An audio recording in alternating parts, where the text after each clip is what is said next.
8. Nana and Kara. Hello everyone. In a small, stone-built mountain village, behind steep roads, in a dilapidated house that she rarely visited anywhere, lived A's Nana. Her hair was as white as snow, full of tide marks all year round. Her children had migrated to the city years ago, and her grandchildren rarely remembered her. She lived alone in the big house, got up early every morning, lit a stove, and watered the tomatoes in the storage room. The silence was broken only by the howling of the wind and the bird calls coming from the side of the stream, and sometimes A's Nana's old folk songs that she hummed with heartfelt emotion. The villagers were divided against A's Nana. Some said she was wise, while others whispered wizard, sinister, strange. Because A's Nana's eyes sometimes looked into a person as if they were looking into their inner world, and she knew exactly what they were. Some nights, the village youth would pass in front of the house to test their courage, laughing in fear. One autumn night, while the wind was howling, 3 young hooligans in the village walked towards A's Nana's house, drunk. They were making fun of her, saying, "Let's see what the witch will do to us." They stoned her door, banged on her window and screamed. A's Nana resisted to open the door, but in the end, the door of her house was broken down by force. A's Nana had fallen to the ground. She could not resist them with her elders. One of them's voices rose, "Come on, Nine, cast a spell and protect yourself." At that very moment, a dark growl was heard. A large, pitch-black dog jumped out of the forest a few meters away from the house. Its eyes were as deep as the night, and its fur was covered in obsidian.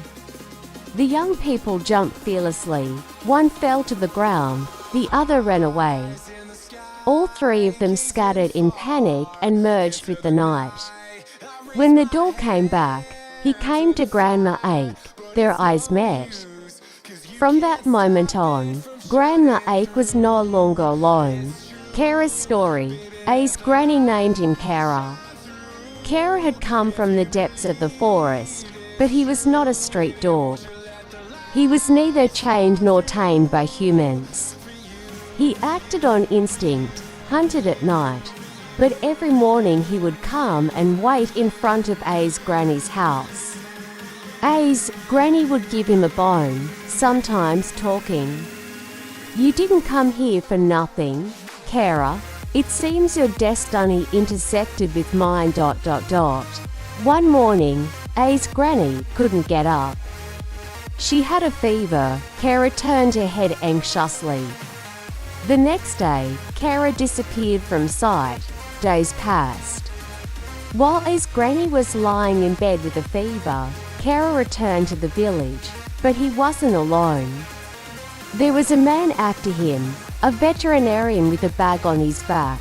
It turned out that Kara had crossed the mountains and gone down to the village road, stopped the veterinarian's car and caught his attention by barking.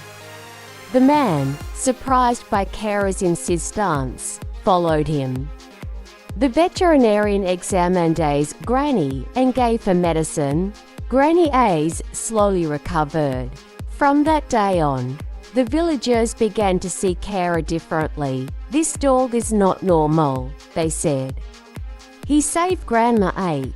Some believed, some were still afraid, but Grandma Ake was no longer alone. Kara kept watch at her door at night, went out to the garden in the mornings. They walked together. Grandma Ake talked to her, shared her troubles. "Even my children didn't ask about me, Kara, but you came. Maybe you are one of them, who knows?"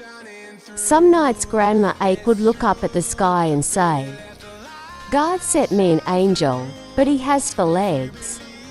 It turns out that angels have feathers too. Years passed. Granny Ike's voice was heard less and less. But the village children were no longer afraid when they passed in front of her house. Granny Ake and Kara had become the symbol of the village. And one day Granny Ake did not wake up. She was smiling. Kara waited by her side. She did not eat or drink for days. Then she disappeared. No one saw her again. Default, but there is still a stone in the middle of the village. On it is written, Granny Ake and Kara, where loyalty, love and destiny intersect with friendship.